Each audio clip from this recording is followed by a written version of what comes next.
والمغرب سيظل في صحراء، والصحراء في مغربها إلى أن يرث الله الأرض ومن عليها. عليهم أن يعلموا أننا لن نساوم أبدا في صحرائنا. يا 700 مرحبا بكم كلكم.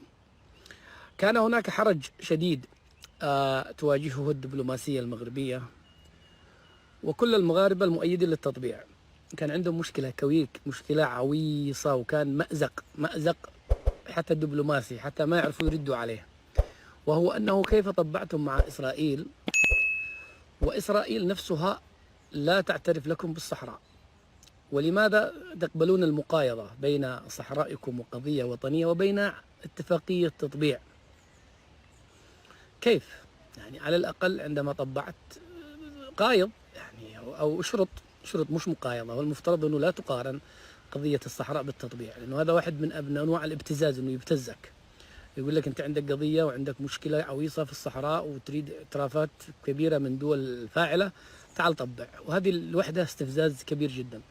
فكان الإخوة في الدبلوماسية المغربية يواجهون هذا الحرج الشديد، أنه حتى إسرائيل لا تعترف لك بالصحراء، وأنتم الذين عمقتم مسألة أنه من لا يعترف بالصحراء فهو عدو أصلا، أو أقل شيء خصم، ولا تقيمون له وزنا. وهذا رحتم طبعتم وقعتم كل شيء مع كيان صهيوني أصلا هو في الأصل لقيط مهجن، وفوق هذا ما اعترف لكم بالصحراء. كان هذا مأزق كبير، ويبدو أن التفاهمات بين الدبلوماسية المغربية وفي إسرائيل، وربما اليهود المغاربة لعبوا هذا الدور الكبير جدا حتى يخرجوا الدبلوماسية المغربية من هذا الحرج. وأنا أتوقع وهناك اتفاقات، أو مش أتوقع لأنه قد بدأت بوادر، أنه إسرائيل ستعترف قريبا جدا بالصحراء المغربية. مبروك لكم يا أخوانا في المغرب. كيان محتل سيعترف لكم بأرضكم. ستدخلوا في مأزق آخر، لأنه عندما يتم الاعتراف أكيد سيطبل المطبعون وسيهللون، خلاص يلا اللي كنتوا تقولون احنا مطبعين مع إسرائيل وإسرائيل لا تعترف لنا بالصحراء، خلاص اعترفت. تبقى ستدخل أنت في مأزق آخر. أنت لماذا تفرح؟ شوف أقول لكم التطبيع هذا مسيرته كحلة. لماذا تفرح أنت باعتراف كيان لقيط؟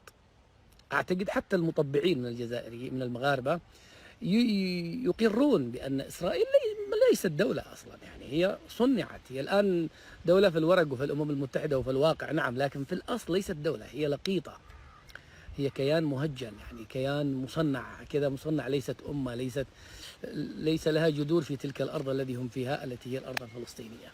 لماذا تفرحون بأن يعترف بكم واحد محتل؟ تخيل أنت تريد أو ستفرح بأنه واحد محتل مقدسك، أنت المقدس حقك اليوم ثالث الحرمين، ستفرح أنه اعترف لك بأرضك لأن يكون له قيمة. يعني الحرج سيبقى موجود للأسف الشديد. تحياتي لكم، بس حبيت أبشركم وأبشر الإخوة دعاة التطبيع من المغاربة الذين هم ما أدري لماذا يركبون الموجة وما تركوا الموضوع سياسي. يعني خلوا البساط أحمدي وخلوا عندكم شوية مرونة والأمور طيبة، ما فيش أي حاجة، يعني نختلف في هذا الموضوع، نختلف في هذا الملف. الله يزوجكم كلكم.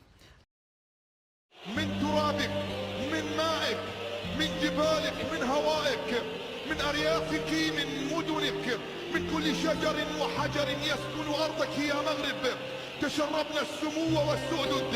ألا تنشدون كل صباح إخوتي هيا للعلا سعيا.